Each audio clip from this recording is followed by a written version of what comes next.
Rece Davis is the host of College GameDay, always nice enough to make time for us. And Rece, we were discussing this before you came on because we feel like you did not get enough credit for your heroic efforts a week ago when you were at Cal and you were forced into action to call the Cal-Miami game. So we want to give you your proper due right now, Rece. It was a heroic effort. Way to go, Rece. That was actually, it was a really fun game. It was pretty disappointing because early in the week or midweek, I've been fighting off a little something. And then I was literally on the plane Thursday night going to Cal, and I got the call that, Dave Fleming had a family emergency and they needed someone to step in. And I said, look, I've had a little thing with my voice, but I think I've turned the corner. I think I'm in good shape. Made it through the show. And then Saturday afternoon, sitting in my hotel room, going over my boards, putting notes on the board and getting ready for the game and all of that stuff. You know how you start to feel it coming back? Yeah. And you think, oh, no, I'm getting sick. And then I was like just slamming tea. And the thing is, I haven't told anybody this publicly, but because I like you guys, I'll tell you this. I did the last, I would say, 4 minutes of that game with my hands on the table in front of me, desperately needing to go to the restroom, but could not. Wow. I mean, desperately, because I'd had so much tea, so much water, just trying to get through the game. And fortunately, I survived without incident, and so too did the Hurricanes. So that was good. Ovation again. Yes. Ovation again. What a trooper. One or two, Rece. One or two. Oh no, it was one. It was number one because I was just drinking. Indelicate question. One of the people in the booth said, "I don't think I've ever seen anyone drink as much tea and honey and water as you just did in the last 3.5 hours." I was like desperately trying to keep my voice going, and I was a little sick, but I'm on the mend now. Should be, and I'd say I'm about 90%. So now I'm upgraded from questionable last week all the way to probable and maybe off the list pretty soon. Now, Rece, when you sound like you did during that game, do you grind that tape afterwards and listen back, or do you just No, man, just move on? Yeah, no, that has to disappear. It's well, we'll give you a little taste of what you sounded like. No! Oh, don't do this. What do you want? This is where the big comeback started, Rece. You met the moment. 20 on 3rd and goal. And try it again. This time make it work. Isaiah Horton goes into the end zone without incident. And the Canes draw closer. Just fighting through. It was rough. Heroic, though. Yes.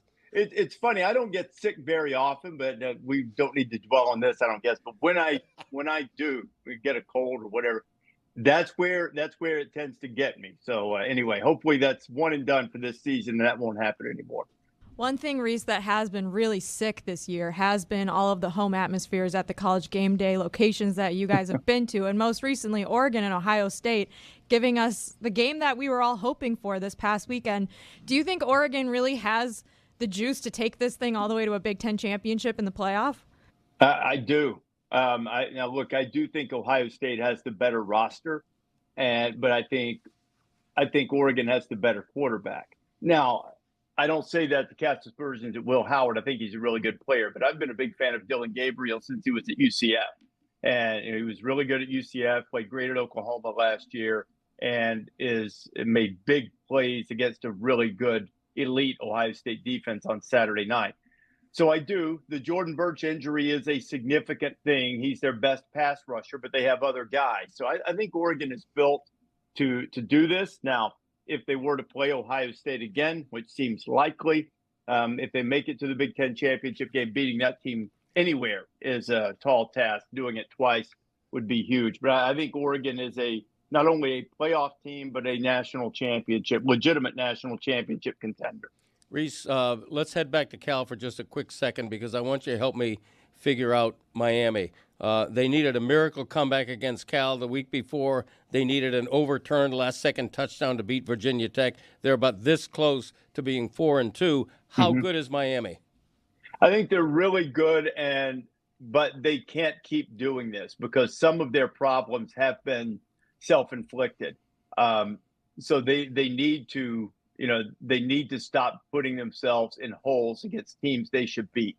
Now, no disrespect intended to Cal or Virginia Tech. Virginia Tech, who was supposed to be good coming into the season, probably hasn't played as well as it had hoped, but Miami's the better team. And the good news for Miami is if it were to get in that situation again, having Cam Ward is a really good way to get out of it. And, he's probably the leading contender for the Heisman Trophy, along with Ashton Genty from Boise State, a couple of other players certainly in the mix there. But I think Miami and Clemson are the two best teams in the ACC. I picked Clemson to win it before the season, but then again, I picked them to beat Florida State. So what do I know? Certainly Miami is good enough and deep enough to be able to win the ACC and get to the playoff. I think they're very good. They just haven't played their best ball in the last couple of games. But you guys know this. Sometimes championship teams get away with a couple like that. And, I think I didn't like the way replay was called in the Virginia Tech game. But I think the result was closer to right than the other call would have been. But I did not see indisputable video evidence. And I think the call on Mendoza, the targeting call, was a missed call. So Miami has been very fortunate to get out of that without the two losses that you mentioned. But sometimes championship teams need a couple of breaks along the way. I understand that it's been a rough year for Purdue this season. You okay, Billy? The ill-timed microphone being on, getting I think those he caught boogers what out. Rece has. Nothing to sneeze at. I mean, Historically, I once said that to Lou Holtz when Lou we sneezed know. on the air. it's the greatest We moment reveled in in it your last career and in broadcasting history. I mean, it is. Chris will find that for us, but go ahead, Mike. historically, a number 2 team coming into Purdue, that doesn't go well for the number 2 team in the nation, although I know it's a down year for Purdue. But we've seen a lot of upsets so far, and maybe it's catching people by surprise. I think there's so many big games on the schedule now with conference realignment that there's a lot more look-ahead weeks, and teams are getting caught. But also one of the big things, as you guys experienced in Eugene and as you called with Miami traveling to Cal, is the conference realignment has meant a lot more air miles for these teams traveling. Do you think that is a contributing factor for why this season's been a little bit tougher to predict? Well, the results speak for themselves. Now, I should have updated the numbers before I came on with you guys, but going into last weekend, teams in the Big Ten traveling 2 or more time zones against power conference opponents. So you took the Hawaii game for UCLA out of the mix, but they were 1-10. And, Ohio State lost. Penn State did get a win under those circumstances last week. I don't think this Purdue team, despite that rally that they had that came up a little short against Illinois, is the type of team that should be able to be the proverbial spoiler makers. But you had a really emotional win. You have a short week for Oregon, and you travel the 2 time zones. So there are some things working in their favor, but I don't think these are the types of teams that Jeff Brom had a few years ago that, laid the wood to really good Ohio State teams. I think they maybe beat Michigan State when Michigan State was highly ranked one year.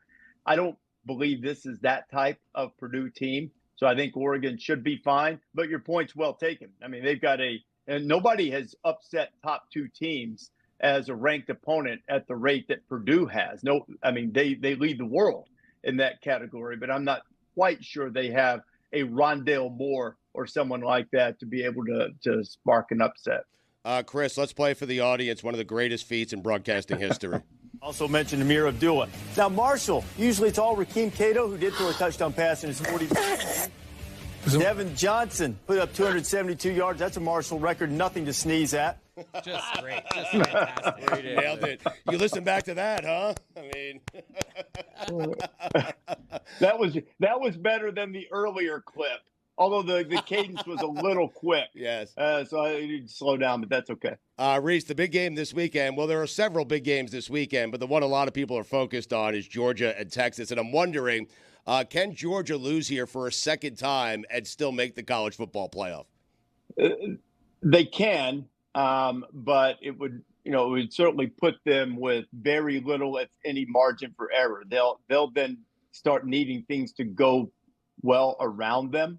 I think, if you have, it also depends on how the game is played, but you have a last-second loss at Alabama. You have if they were to have another last-second loss at Texas and still come through the rest of the schedule with the trip to Ole Miss still looming, I think they could. but a second loss would certainly put them in peril. So it's a really, really big game for Georgia. And it's a Georgia defense that by mere mortal standards is still good, but by Georgia standards has been a step behind. And with Quinn Ewers having a week to sort of knock off the rust and get his timing back against Oklahoma, that's probably, you want to be as sharp as you possibly can be on defense. I think that goes without saying.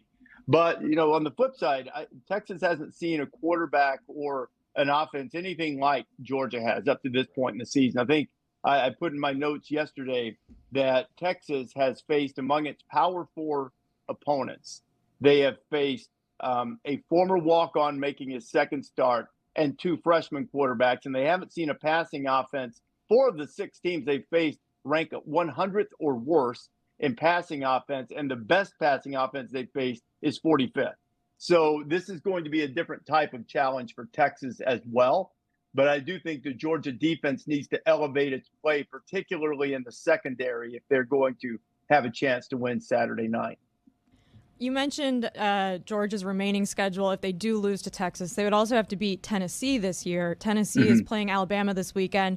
But Tennessee's offense just really hasn't looked right over the past few weeks. Nico Iamaleava, I think, only had 4 completions of over 10 air yards last weekend against Arkansas. He's not looked as good as they looked early in the season playing against the non-SEC teams on their schedule. So when you have Tennessee's offense, which has been struggling, versus Alabama's defense, which has struggled against the last couple opponents that admittedly run a very different offense than what Tennessee has, who do you have coming out with a win in that game? I wish I could tell you. I probably lean Tennessee a little bit because they're at home, and I think that they probably are going to play better in the passing game. Combination of factors. One, Iamaleava is a very talented quarterback who hasn't played his best. But they've also, I think the thing to remember is I know Heupel is built on going fast, up-tempo, small amount of time between plays. But the strength of this Tennessee team is its defense, particularly its defensive front, and the running game with Dylan Sampson. So the Heupel is playing to his strengths a little bit. It'll be interesting to see, though, if they attack downfield, because Alabama's secondary, while I think they have talented players, they have a lot of young guys back there with a couple of veterans at safety. And implementing a new system, new coaching staff, there have certainly been some bumps in the road. There's no question about that. So I think you'll see a better Tennessee passing attack. And the real question becomes, can Alabama be consistent on offense? We know they have dudes who can erase mistakes. Jalen Milroe, Ryan Williams, Jan Miller, there and a number of other guys. They can go, negative play, 0 yardage, 79 yards to the house. They're very capable of doing that. So if Tennessee can limit that and maybe get just a little bit more out of that passing game, I probably lean Tennessee a little bit on Saturday. Rece, a question that I don't believe has ever been spoken aloud in the history of college football. Does the Army-Navy winner actually have a chance to make the college football playoff? Yes. A chance, yes. Especially if they both were to remain undefeated, and both have to play Notre Dame before the end of the season. So that'll be a tall task.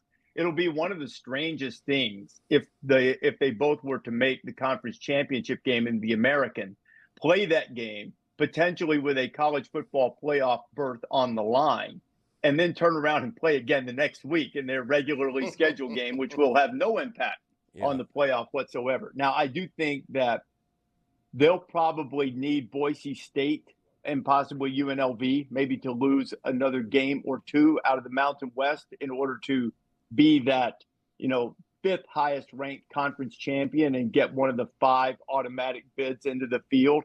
I think it's a little bit of a taller task for Army or Navy to be in that large selection. So that would be, the challenge for them. But, certainly it could happen. And if they're undefeated, they'll be in position not only to be that 5th highest ranked conference champion or maybe 4th highest ranked, and certainly they'll at least be on the cusp of at-large consideration. So it's not out of the realm of possibility at all. And if you haven't seen either of them play this year, they still run option. I'm not trying to suggest otherwise, but they put some really fun wrinkles into the offense, particularly at Navy, and Army has found its own version of it. And they're they're a little more explosive through the air at key times than you might imagine. And this Blake Horvath at Navy, the quarterback, is a ton of fun to watch. Rece, the show is better than ever. It really is, which is saying something, College Game Day. But I'm wondering, what has surprised you the most about working with Nick Saban? Because he's been great. He's been phenomenal. I think the quickness with which he has adapted to television. He's one of the most gifted communicators I've ever been around. I mean, he can explain things and grab your attention in a way, both football, psychological, or if he's telling you about his business ventures. I mean, he can communicate. Everybody knows this. This is why everybody in the world wants him to come speak. But television and fitting into a group is a different dynamic. And usually for most people, I think it almost takes a full season. And for him, I mean, he's adapted very quickly. He understands team. He's a great advocate for the show. He comes up with ideas. He's certainly, as you guys might not be surprised by, he's not shy about expressing his opinion, yet he is not overbearing. That guy listens to everybody and takes it into consideration. So he's been great. And I think probably how quickly he's been great has been the only thing that surprised me. Rece, the most stressful part of me watching College Game Day is whenever McAfee stands on the chair. But luckily, the last few weeks, you've gone over and you've been a helpful friend, kind of holding the chair for him. Mm-hmm. Now, I will say, while that's very nice of you and very helpful, if he falls on that chair, it's going to crush on social media. So I really think you need to reevaluate. He should push him. Even Pat. I mean, Pat loves a viral moment. I feel like even Pat would like the viralness of him falling from that chair. He might. You know, the funny thing, I got a text from him a few weeks ago, and because I've been doing this for a while, when he was sitting right beside me, I would always reach over and steady the thing. But I mean, these chairs are not made for people to stand on them, right? And so I gotta protect my guy. I gotta make sure Pat doesn't take a spill to the best of my ability. I have thought a couple of times, okay, what if he comes off the thing anyway? Am I sturdy enough and strong enough to absorb the blow? And maybe all of us will come out none the worse for the wear. But I'm going to steady that thing for him because I appreciate your desire for a viral moment. But my desire to keep the show from completely going off the rails and making sure that one of my teammates doesn't get injured is going to supplant your desire for the viral moment. I have a McAfee take as well. I think, Rece, that he is getting tired of writing these checks for made field goals. Yes or no? He's one of the most generous people you'll meet. I mean, you guys are familiar with the show. He's always giving away money, and he was very wise after the floods and the hurricanes, that came through to say, hey, let's as a group, and he said this during a break of a show, hey, let's as a group commit to putting in, I think he said $500,000, and he said, whatever, you guys want to do, we'll make sure to make it all up, and that'll be the total. He's an extraordinarily generous guy. I think he likes the fact that, the people get a chance to make that kind of money. But, I mean, he's bringing this on himself. These are all second chance opportunities, and I tell him every week, hey, look, if you want me to get you out of it, I'll say, no, we don't have time for a second chance. But, so far he's been good. We'll find out this week if he wants to say this is a one and done venture for whoever the kicker is. Rece, what's been more surprising to you this season? Pitt winning mostly with an offense-first sort of game plan or Vanderbilt beating Alabama? Oh, boy. Oh, both are great questions, particularly because of the way Pittsburgh has had to rally. And, Eli Holstein has been terrific. Their new offensive system is fun to watch a little bit. I mean, they had a good offense with Kenny Pickett, but it's a little bit anti-Narduzzi, one would think. But I would say probably with Alabama coming off that win over Georgia, losing to Vanderbilt is, and Vandy's better than people think. And Diego Pavia is a great story, but they really had no business losing that game. And, and they didn't blow the game. They got whipped. I mean, Vanderbilt beat them on the line of scrimmage, as Pavia said after the game, pretty much from kick until the end. They got whipped. So, but seeing that was probably still the most surprising result of the season. Look, Alabama's going to have some bumps in the road. This transition, when you go from the greatest of all time and who had a certain way of doing things, and you change that, even with an accomplished coach like Kalen DeBoer, and I think he's an excellent coach. His record indicates that. It's not going to go without a hitch. It's just not, and so everybody's getting used to each other. Things happen, but I would say that even so, that's probably the most surprising thing that's happened this season. That and Northern Illinois beating Notre Dame. Rece, you've been generous with your time as always. I am interested. We play a game around here if the season ended today. Would you be interested in hearing from Steve Kornhacke? He is outside right now on the whiteboard, and he can give you the playoff matchups if the season ended today in college football. Would that interest you? I'd love to see that. Let's see that. Thank you, Stu. We're out here in Kornhacke's Corner taking a look at if the college football season ended today with 50% of the results in from our polling thus far. We take a look at the AP poll. Texas, Oregon, Miami, Iowa State. They would have byes thus far if the college football season ended today. So when you look at the matchups, LSU and Alabama as Alabama hosts an SEC showdown. You'd have Georgia and Clemson, a couple of staples of the college football playoff. Ohio State, who just lost to a Heupel disciple in Dylan Gabriel, taking on Josh Heupel's Tennessee Volunteers. Texas, Oregon, Ohio State, the highest percent chance to make the college football playoff according to the New York Times. But the matchup I want Rece to take a look at, Swing State, Pennsylvania. Penn State hosting Ashton Jeanty, the best running back in the nation, as Boise State would travel to Happy Valley. Rece, your thoughts on this potential matchup? I think Boise State is legit. I'm having a hard time, getting past the attire, but I know we're going for the election night motif. Let's roll up the sleeves and get in there. Got to work on that tie for him. Yeah, well, work on the tie a little bit, but it's been a long time. But we're okay. I like the whiteboard. It's good. I think that Boise State. Look, Oregon needed a couple of special teams touchdowns to beat them, and Jeanty hit them for a 70-yard touchdown as well. This dude is legit. He's the best running back in the country. He's going to be a tremendous NFL running back because he's also a great receiver, played a lot of receiver in high school. So I think Penn State would have its hands full with that game, 5-12, even in Happy Valley. But I would favor Penn State to win the game. But that would be – You expect this 5-12 matchup to be a bit of a blowout. If that's it, it won't be a blowout, and Boise State would have a chance to win that game. Rece, do you have a minute here? Because we have a couple more questions, if you don't mind. No, I don't mind. Okay. Go ahead, Mike. I want to ask you about the Heisman Trophy, in that this looks like one of the best Heisman races in quite some time, actually, when you consider the star power. You have a star player playing two ways. You have a running back potentially doing something historic with talking about a 3,000-yard season. You have Cam Ward, who seems like he has a transcendent star quality about him with the celebration. Is this the best Heisman race since maybe the 90s? I don't know if I'm going to go quite that hyperbolic. I'd have to go back through all of them. The Lamar Jackson year was a good Heisman race, though he pulled away with it. Kyler Murray versus Tua was a really good Heisman Trophy race at the end, and somewhat in dispute.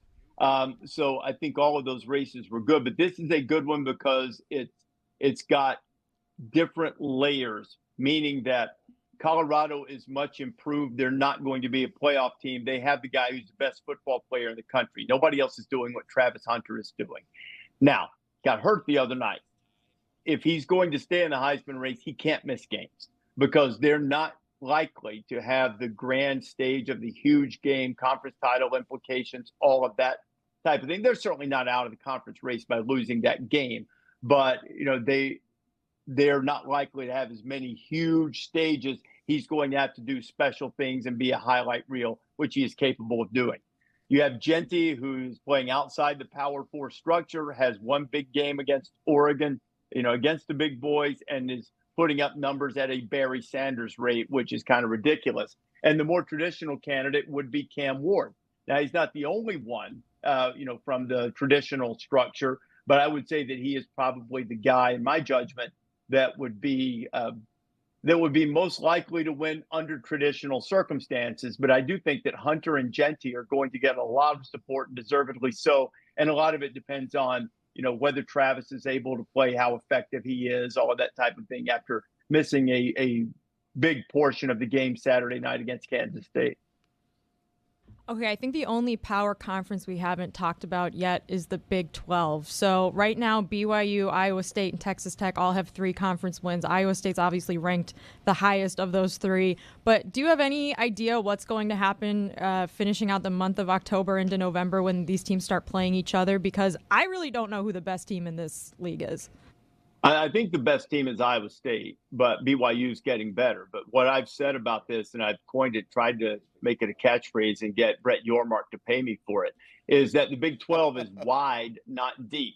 And what I mean by that is that everybody's kind of on the same level. I don't know that I see a team even now that has this tremendous ceiling in which they could win the national championship. But I see a lot of really good teams, even teams that have gotten off to terrible starts in conference play. I mean, Oklahoma State's one of the most experienced teams in the country, and they were in the Big 12 championship game a year ago, and they can't get out of their own way right now. Utah has had another injury, unfortunately, to Cam Rising. Those were the teams that were the favorites to begin with, and they're kind of at the bottom of the league. And then you have, these other teams who have risen up. Iowa State has made an art form the last several years of finding ways to lose close games, but they found a way to win it this year, a close game against Iowa. They'll probably have some more, and if they can avoid that rearing its head again and snatching, defeat from the jaws of victory, as they have several times over the last few years. I think it was something like going into the year, they had lost 13 of their last 16 one-possession games, but they've got a terrific young quarterback in Rocco Beck. They've got 3 running backs. They've got 2 receivers who are dynamic. I think Iowa State's the best team. BYU's coming fast, but I think there's a lot of losing left to be done in the Big 12 because there are so many good teams. Nobody, including me, talks nearly enough about Texas Tech, who's off to a great start, and they didn't have their best player, and they lost a game out of conference to Washington State, and I think everyone sort of forgot about them after that. Rece, whoa. What happened? We have breaking news here. Ian Rappaport tweeted 1 minute ago, the Raiders are completing a trade of star Davante Adams to the Jets, sources say. Yes! Whoa! We are back. Anyway, Rece, I am told that Kornhacke has fixed his tie. We'll check in with him one more time. Yeah, and we'll get you out of here. Go ahead. Thank you, Stugotz. I appreciate you sending it over. With the fixed tie, I want to tie things together. With the first-round bye, we look at Texas and Oregon, a 94% chance, according to the New York Times model, of making the college football playoff. Miami standing at 88%. Iowa State just at 51%. So, Rece, I'd like your percentage chance that these top 4 remain the same headed into the end of the season. Back to you. Okay. You've got I'm going to say a 41% chance of remaining the same, because I know this is not going to make me popular there in your hometown. I think Miami's good. I think they'll make the playoff. I think Clemson will beat them in the ACC championship game. But we'll see. I think both teams will probably end up making the playoff. So it'll be close. And then Oregon still has a way to go. I do think Iowa State and Texas will probably hold their spot. All right, Rece, we appreciate the time. Check him out, College Game Day, right, and give our best to Lee Corso. We miss Coach, and we hope he's feeling better. Thanks a lot. Appreciate it. I will. All right. Thank you, Rece. Davante Adams, huh? Wow. Mike, you seem bored by that news. I was bored by it in July when this was going to happen. They've been flirting with each other for 2 years. Right. This is a scenario that Davante Adams chose. He chose the money. Yes. He wanted to go to the Raiders, his childhood club, and ever since he stepped foot into that organization, he's just been trying to get back to Aaron Rodgers. They've been publicly flirting since they broke up. Just give him what he wants. Aaron Rodgers gets whatever he wants in that organization, and I got to believe that for both these guys, they think that it's going to go the way that it did a couple of years ago. It's not. This continues to go poorly for the New York Jets, and then Aaron Rodgers retires at the end of the season. Do you guys realize how close we were to having Diana Rossini on twice in a row with breaking Jets news? Oh, wow. She's coming on later in the show, and we were so close to doing this to her again, and I'm so bummed we missed out on that. She's actually at the owners' meetings, and she's going to join us coming up next to break this down.